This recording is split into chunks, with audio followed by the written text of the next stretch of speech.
Buat Allah membolak-balikan hati itu lebih gampang dari kita ngebolak-balikin tangan kita. Gampang banget nih. Jadi nggak ada yang di mata Allah atau dalam persepsi Allah ada hati yang kayaknya nih susah banget nih dibolak-balik. Jadi kamu mending nggak usah ke situ lagi deh. Saya juga kewalahan ngebolak-balik hati dia. Enggak, mudah. Terus kenapa ada yang dibiarkan, ada yang dibalikan hatinya?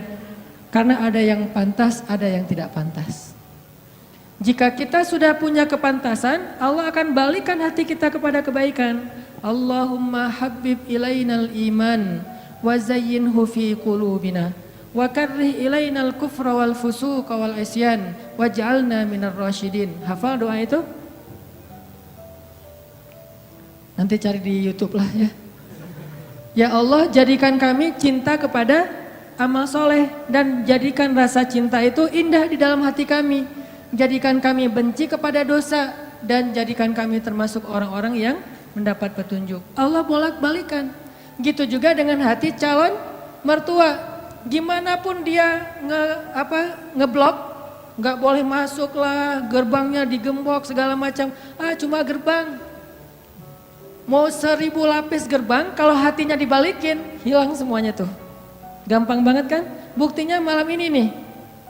Allah membolak-balikan hati kita yang tadinya punya macam-macam rencana pada malam minggu, akhirnya Allah balikan hatinya, udah ke Masjid Agung aja deh.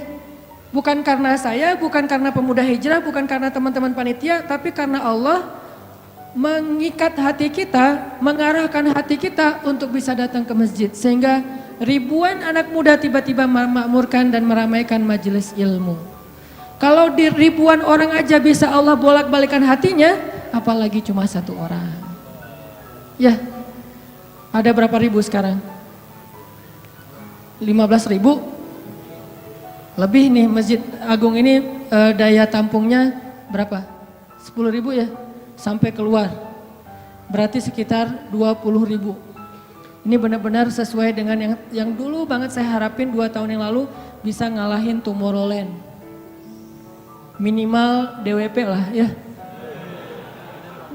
Bisa ngalahin DWP atau kalau bisa Tomorrowland. Saya pernah kemarin tuh acara taklim di Pekanbaru, An-Nur, yang datang sekitar 25.000 anak muda di depan masjid penuh.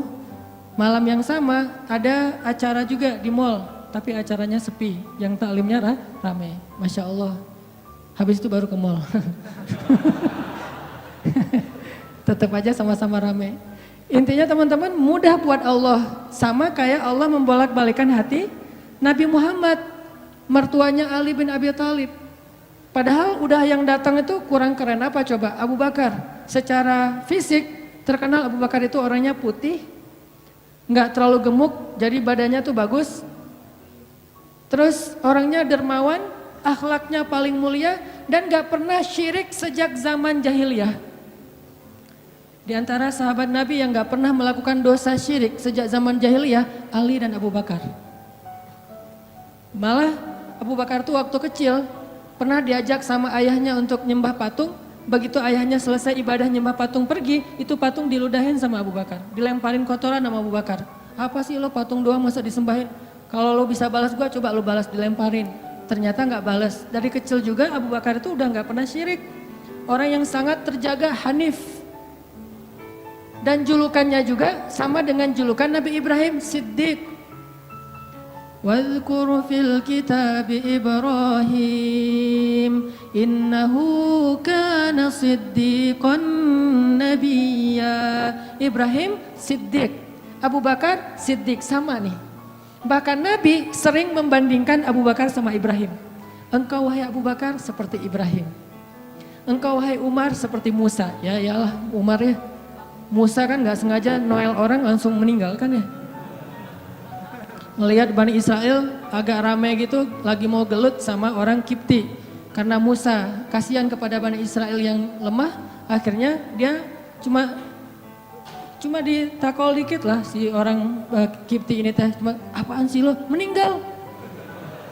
Belum diginiin, baru gini doang coba. Jadi kalau dulu ada ultimate fight, kayaknya Musa tuh juara bertahan tuh. Nah kalau di zaman Nabi orang kayak Musa, Umar, Jawara Quraisy. Kalau ada yang macam-macam sama Umar, lo berani sama gue. Nih lo lihat nih. Nggak ada yang berani sama Umar. Kalau lo pengen istri lo jadi janda, anak lo jadi yatim, lo tunggu gue di belakang gedung itu. Gedung, bukit. Nggak ada gedung dulu teh. Nggak ada yang berani nungguin Umar. Lancar aja tuh hijrahnya. Artinya Abu Bakar tuh sering dibandingkan kayak Ibrahim. Terus dengan Nabi akrab banget tuh Abu Bakar. Jadi kayak soulmate-an berdua tuh. Belum dapat risalah Islam juga, Nabi itu kalau jalan sama Abu Bakar jalan yuk kemana, ngopi kalau bahasa kita teh, ngopi sama Abu Bakar berdua. Dari zaman sebelum Islam juga Nabi itu dalam tanda petik udah sering ngopinya sama Abu Bakar. Coba enak nggak nolak teman ngopi kita? Agak susah kan, dia ngajak kemana, nggak enak kan nolaknya, ya udah gue datang gitu. Ali ngerasa, wah nih yang datang nih saingan berat nih. Pernah bersaing dengan orang kayak gini? Pernah, cuman sering kalah. Gak ada saingan juga masih ditolak ya, apalagi ada saingan. Nah itu mah saya banget, bukan teman-teman. Udah biasa ditolak, pada akhirnya diterima juga. Karena saya gak mau menyerah. Datang Abu Bakar, mau ngelamar Fatimah. Ali pas tahu berita itu, ya udahlah berarti pupus harapan. Hashtagnya berhenti aja. Udah gak bisa ngapa-ngapain. Tidak lama kemudian setelah Abu Bakar lama di rumah Nabi terus pulang, Ali merhatiin wajah Abu Bakar, nih wajah diterima atau wajah ditolak nih. Ternyata dapat kabar Abu Bakar ditolak sama Nabi. Yes, kata Ali.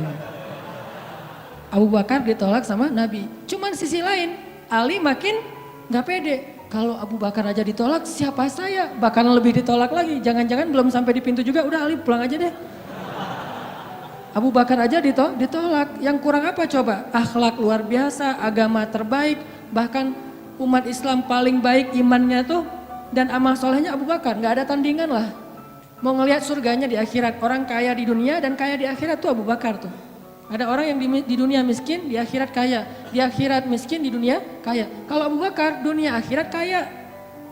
Surganya Abu Bakar tuh dikelilingin sama Jibril. Jadi Jibril lagi pengen ngukur surganya Abu Bakar. Terbang setahun. Udah setahun terbang, itu baru di pinggirnya surga Abu Bakar. Belum sampai ke tengah. Padahal Jibril itu kecepatannya lebih tinggi daripada kecepatan cahaya. Bayangin, udah setahun perjalanan cahaya baru di pinggir surganya Abu Bakar. Belum juga masuk, belum sampai ke alun-alunnya surga Abu Bakar. Baru juga perbatasan coba. Kurang apa Abu Bakar? Ditolak sama Nabi. Duh, makin gak pede, kata Ali. Cuma gak pakai bukan orang Sunda soalnya. Gak lama kemudian datang lagi. Cowok keren, jawara Mekah, Umar datang. Assalamualaikum. Suaranya agak-agak gitulah. Walaupun susah nirunya, cempreng soalnya. Assalamualaikum, waalaikumsalam kata Nabi datang. Pas diintip sama Ali, tanya-tanya ke teman-temannya, ada berita apa nih trending topik. Ternyata trending topik di Twitter, Umar melamar Fatimah. Wah rame lagi viral di mana-mana. Makin, aduh saingannya berat-berat gini gak ada yang di bawah saya gitu yang datang, biar saya agak-agak pede gitu. Ternyata Umar pulang juga ditolak lagi sama Nabi. Ali yes tapi tuh gimana ya kalau Umar aja ditolak, yang paling kuat bisa menjaga Fatimah banget kan. Kalau ada apa-apa Fatimah tenang aja ada gua. Naik motor berdua sama Umar gitu kan zaman kita mah ya. Sengaja gak bawa jas hujan. Kalau udah hujan buka baju kasih ke ceweknya, gak pakai baju memotoran. Cowok banget lah itu mah ya. Pulang-pulang sampai ke rumah minum antangin. Umar tuh jawarannya, Nabi kan pasti tenang banget ngasih anak ke orang kayak Umar. Keluar dia singa, di dalam dia kucing Anggora. Maksudnya apa? Dia tuh gak pernah kasar sama istrinya, walaupun dia keras kepada musuhnya. Kalau dimarahin istrinya, diem aja. Udah selesai dimarahin, udah. Ya udah pergi, nyari teman. Mau curhat habis dimarahin istri, pergi ke rumah Nabi. Pas di depan rumah Nabi kedengaran dari dalam, Nabi juga lagi dimarahin istrinya. Nabi juga diem aja. Ini teladan orang-orang soleh. Jadi yang keren tuh bukan yang gampang marahin istri, tapi yang gampang dimarahin istri. Setuju yang di atas? Cowok keren itu bukan yang gampang marahin istri, tapi yang gampang dimarahin istri. Pah, ya mah. Di dalam rumah tuh ya mah di luar apa lo? Tuh cowok keren tuh. Pas Nabi keluar, ada Umar. Ya Rasulullah, Umar nggak mau ngebahas, nggak mau komen lah daripada komentar di blog kan. Diam aja deh gitu. Udah selesai jalan sama Umar. Umar nanya, ya Rasul saya tadi habis dimarahin istri. Mau ngajak Rasul ngopi, curhat, Nabi juga lagi dimarahin. Kata Nabi, bagaimanapun dialah yang mengurus rumah. Dia yang mengurus aku, keluargaku. Nabi nyebutin kebaikan-kebaikan istri. Nggak mau nyebutin, dasar emang perempuan emang kayak gitu ya. Saya tuh Nabi loh, masa Nabi dimarahin, kamu paham gak sih perasaan aku? Gitu. Nggak, Nabi nggak ngomong kayak gitu. Nabi cuma membicarakan kebaikan istrinya. Umar yang datang ditolak. Akhirnya Ali udahlah, mau kayak gini mah kayaknya udah nggak mungkin deh. Abu Bakar ditolak, Umar ditolak, berarti ada standar di atas mereka berdua. Yang kaya raya ditolak, yang paling eksis berpengaruh, jawara ditolak. Nah saya nggak punya dua-duanya. Masih kecil soalnya, nanti kalau dia udah dewasa, Ali emang jawara juga tuh. Malah gladiatornya Nabi kan, ketika orang nggak berani menantang seorang musuh, Ali yang berani. Saya Rasulullah, Ali itu. Akhirnya Ali diam-diam aja, udah nggak mau ngebahas lagi tentang Fatimah. Udah aja tutup bab tentang Fatimah. Sekarang yang lain aja deh. Tapi teman-temannya ngegojlokin terus. Ali. Kalau bahasa kita jomblo gitu. Dibully terus. Ustadz posting bully. Teman ngomong gak bully. Pokoknya bully nasional aja. Karena dibully-bully terus. Akhirnya Ali memberanikan diri. Ya udah datang deh. Bertamu. Pokoknya malam ini diterima, ditolak. Walaupun kemungkinan besar ditolak. Saya harus datang dulu nih sama Nabi. Beraniin diri. Gak usah majang mikir. Datang. Assalamualaikum, waalaikumsalam. Ali masuk. Nabi kan senang banget sama Ali ya. Kesayangan Nabi banget lah pokoknya Ali itu. Duduk, ada apa Ali? Enggak, cuma pengen silaturahim. Enggak ngomong apa-apa coba. Cuma pengen silaturahim. Nabi sehat, mau diambil air hangat. Wah pokoknya gitu-gitu aja. Ali ada apa? Enggak ada apa-apa ya Rasulullah. Cuma kangen aja pengen duduk sama Nabi. Kayak gitu aja terus. Lama-lama Nabi kan paham. Dan Allah yang kasih wahyu. Ali, kamu gimana sama Fatimah? Langsung Fatimah. Kebayang gak sih perasaan kita tuh sama orang yang kita kayak udah ngeklik banget, udah habis-habisan, pokoknya kalau gak dia saya mending gak usah nikah deh, gitu ya. Kalau gak dia mending saya jomblo aja seumur hidup. Kalau gak dia mending saya bunuh diri aja. Udah gitu bunuh dirinya gak mati lagi kesangkut di tiang listrik. Ali itu udah hatinya tuh udah kena banget sama Fatimah dan itu karena Allah yang mengikat hati mereka berdua. Pas Nabi bilang gitu, Ali langsung curhat. Ya Rasul, ya saya pengen, tapi saya nggak punya apa-apa. Kata Rasul, kamu punya apa? Saya di rumah tuh cuma punya 3 barang. 1 pedang, 1 onta, 1 baju besi. Nggak punya emas, nggak punya apapun. Kata Nabi, kalau pedang kamu butuh untuk berperang. Onta kamu butuh untuk mengangkut air. Ya udah deh baju besi aja. Bawa ke sini baju besinya untuk jadi mahar buat Fatimah. Beneran Rasul baju besi? Itu bajunya besi loh Rasulullah, bukan yang tangan kayak gitu apa cincin. Gak apa-apa kata Rasulullah. Keluar Ali, Allahu Akbar, Allahu Akbar. Orang-orang pada heboh. Langsung muncul lagi trending topik hashtag Ali diterima. Coba kata Nabi, wahai Ali, bergembiralah, berbahagialah. Sesungguhnya sebelum aku menerima kamu, Allah sudah menikahkan kamu dengan Fatimah di langit. Ini orang yang dibela sama Allah. Apa rahasianya? Oke, cerita kedua. Orang yang dibela sama Allah namanya Hafsah. Siapa Hafsah? Anaknya Umar. Hafsah itu artinya singa betina. Jadi bapaknya singa jantan, anaknya singa betina, sama-sama luar biasa nih. Hafsah istri Nabi, salah satu di antara istri Nabi yang solehah. Suatu hari nggak tahu gimana ceritanya, ada masalah antara Nabi dengan Hafsah. Ini nggak dibahas di dalam teks hadis apa masalahnya dan kita nggak usah kepo ya. Pokoknya ada masalah aja antara Nabi dengan Hafsah, sehingga Nabi terpaksa menceraikan Hafsah. Diceraikan Hafsah secara baik-baik, lalu Hafsah disuruh diantar kembali ke rumah orang tuanya kepada Umar bin Khattab. Baru aja Nabi pulang, Allah mengutus Jibril. Jibril datangin Muhammad. Jibril turun mengatakan, ya Rasulullah, wahai Nabi Muhammad, rujuklah Hafsah. Sesungguhnya Hafsah adalah istrimu di dunia, dan istrimu di surga. Coba bayangin. Nabi nih yang menceraikan Hafsah, tapi Allah dan Jibril ngebelain Hafsah. Berarti Allah ngebelain banget nih cewek. Cewek gimana sih kok dibelain banget sama Allah, begitu suaminya emosi, tiba-tiba nggak sengaja ngomongin, ya udah kita jalan sendiri-sendiri aja. Allah yang ngasih pertolongan, Allah yang ngebelain si cewek ini. Sehingga Allah mengutus Jibril, langsung turun Jibril buru-buru kepada Nabi Muhammad sebelum masa iddah Hafsah selesai. Lalu Jibril mengatakan, rujuklah Hafsah, sesungguhnya dia istrimu di dunia dan istrimu di surga. Akhirnya Nabi pun merujuk Hafsah. Apakah Hafsah marah-marah kepada Nabi Muhammad? Enggak. Apakah Hafsah mengutus Umar? Kan ayah tuh jawara, udah datengin dong Rasulullah tuh, ngecarain saya enak aja. Enggak mengandalkan makhluk sama sekali. Hafsah cuma gini, ya Allah, saya yang salah bukan Rasulullah. Tapi saya tidak bisa hidup tanpa Rasulullah, dia adalah cinta sejati saya. Allah langsung, ya benar Hafsah, udah gua turunin sih. Jibril turun. Jibril turun nih coba. Ya Rasulullah, rujuk Hafsah, dirujuk. Apa rahasia orang cewek sekeren Hafsah sampai dibelain dari langit ketika dia bercerai sama suaminya? Kisah yang ketiga, cewek juga dibelain sama Allah sampai turun ayat. Kalau tadi dua cerita tidak turun ayat, cuman ilham atau wahyu dalam bentuk isyarat. Kalau sekarang sampai turun ayat loh. Yang ada di dalam surat Curhat. Teman-teman tahu surat Curhat? Surat Al-Mujadalah. Kan terjemahan dari Mujadalah curhat kan ya? Jadi kalau kita pengen lihat curhat itu juga ada di dalam Al-Quran. Bahkan jadi nama surat Curhat. Al-Mujadalah atau Al-Mujadilah. Siapa yang dikisahkan di dalam surat itu? Coba teman-teman buka surat Al-Mujadalah, surat 58 ayat 1.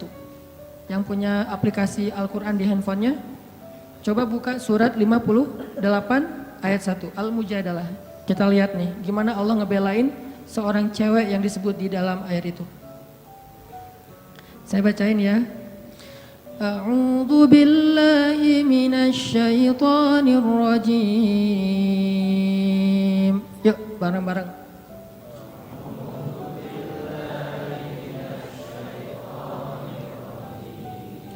Bismillahirrahmanirrahim.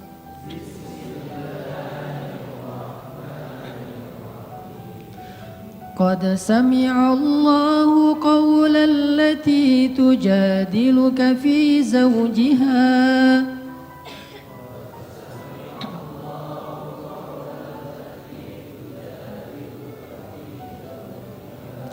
wa tashtaki ila Allah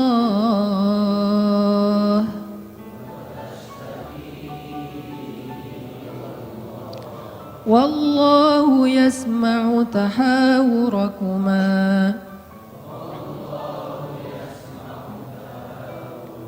innallaha sami'un basir.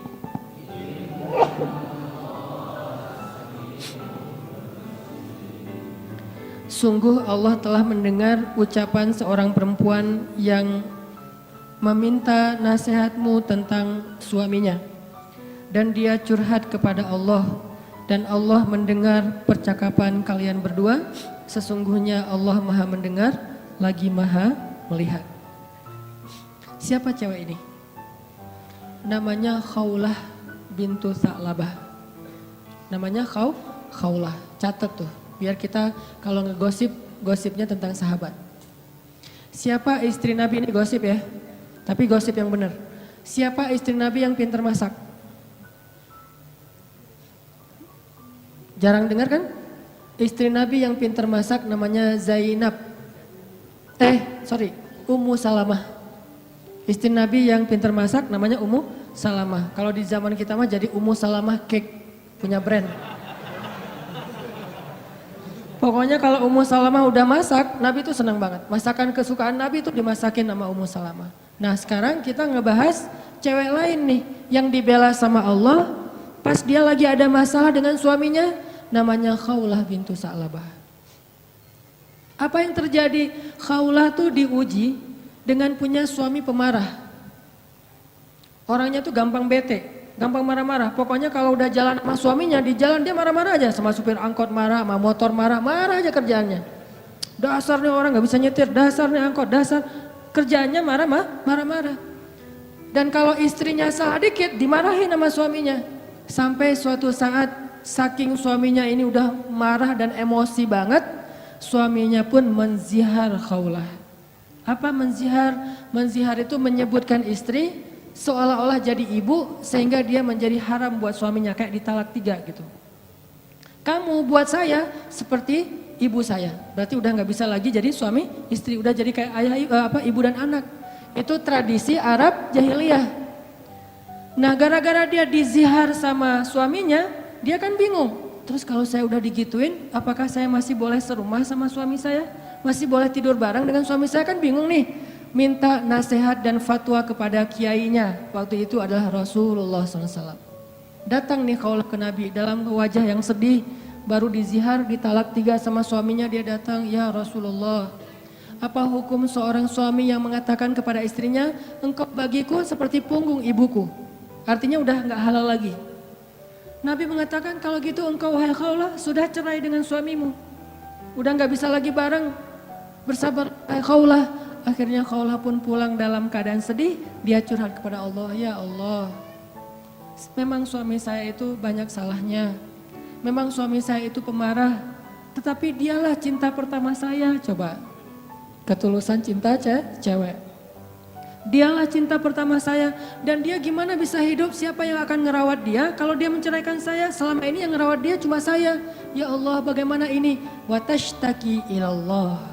Minta nasihat kepada manusia tapi curhat kepada Allah. Itu ayatnya tuh. Tujadi luka watashtaki ilallah. Dia minta fatwanya kepada kamu Muhammad tapi curhatnya kepada Allah. Jangan terlalu sering curhat kepada manusia. Bahaya. Apalagi dua-duanya masih jomblo. Kita curhat ke teman kita, gue lagi kecengin cewek nih. Kayaknya soleha banget, hafal juz 30. Oh gitu? Ya. Anak mana? Ya sekampus sama kita, namanya si Fulan dan seterusnya disebutin, identitasnya, CV-nya udah lengkap. Ternyata dia duluan yang maju. Ditikung di tengah jalan, kan itu berat banget ya. Gara-gara apa? Kok dia tahu tentang cewek itu? Gara-gara curhat kita. Allah tidak pernah menikung hambanya. Hamba sesama hamba saling menikung. Muncullah adegan nanti datang di acara wedding mantan. Udah gitu nyanyi kayak gitu yang baper-baperan gitu ya. Nangis berjamaah. Ini karena sering curhat kepada manusia. Manusia juga kadang-kadang nyebelin. Kita curhatnya sedikit baru opening, dia udah balas curhat lebih banyak lagi. Gua habis diputusin, caranya nggak enak lagi tuh. Gimana nggak enak? Dia cuma ngomong gini, kita jadi adik kakak aja ya. Kan berat banget buat gua. Oh gitu, lu masih mending, gua lebih parah dari itu. Cerita dia tuh, akhirnya dia yang curhat sama kita. Itu ke manusia. Kalau ke Allah nggak gitu. Allah Maha Sami'un, Maha mendengar. Arti Sami'un itu nggak pernah lelah mendengar. Itu arti Sami, nggak pernah lelah mendengar. Kita curhat semalam suntuk juga, Allah tetap sayang sama kita. Udah ya, kelamaan curhat kamu, yang lain hamba-hambaku masih banyak tuh. Nggak ada kayak gitu. Makin kita lama curhat sama Allah, makin Allah sayang sama kita. Makin kita lama curhat kepada manusia, makin dia sebel sama kita. Bayangin kita telepon teman kita, baru juga 10 menit, maaf ya udah lowbat, maaf ya gue harus ngangkat jemuran, maaf ya dan seterusnya. Manusia, tapi Allah Sami'un, Maha mendengar. Arti Maha mendengar ini, Allah tuh gak pernah bosan ngedengerin curhat hambanya. Jadi bukan hanya dia ambil dari angle Allah Maha mendengar segala ucapan kita, bukan cuma itu angle-nya. Ambil angle-angle yang motivasi. Ternyata Allah itu gak pernah bosan, gak pernah capek ngedengerin curhat kita. Jadi kalau kita pengen curhat yang panjang, yang gak akan pernah dicuekin. Kadang-kadang kita curhat lewat telepon ke teman kita, di loudspeaker dia ngapain gitu ya. Kok gak ada suara dia, kok diam-diam aja. Kamu dengar kan? Dari jauh dia langsung lari, iya dengar, terus pergi lagi. Kita ngomong sendiri, teleponnya ditaruh di atas bantal, dia pergi. Itu manusia, Allah enggak. Wa idza sa'alaka ibadi anni fa inni qarib. Kalau kita tanya ke Allah pengen curhat, Allah bukan menjauh. Apa-apa, sini, dekat. Allah malah mendekat kepada kita. Apa? Wahai hambaku ada apa? Kalau teman kita menjauh, kalau Allah mendekat coba. Sami'un qaribun. Orangnya tuh qarib, kalau bahasa kita karib, akrab orangnya. Bukan orangnya, zatnya. Allah itu zatnya akrab, asik gitu. Nggak bakalan nyebelin. Allah gitu banget sih, saya udah capek-capek curhat semalaman ternyata nggak didengar, nggak. Sami'un.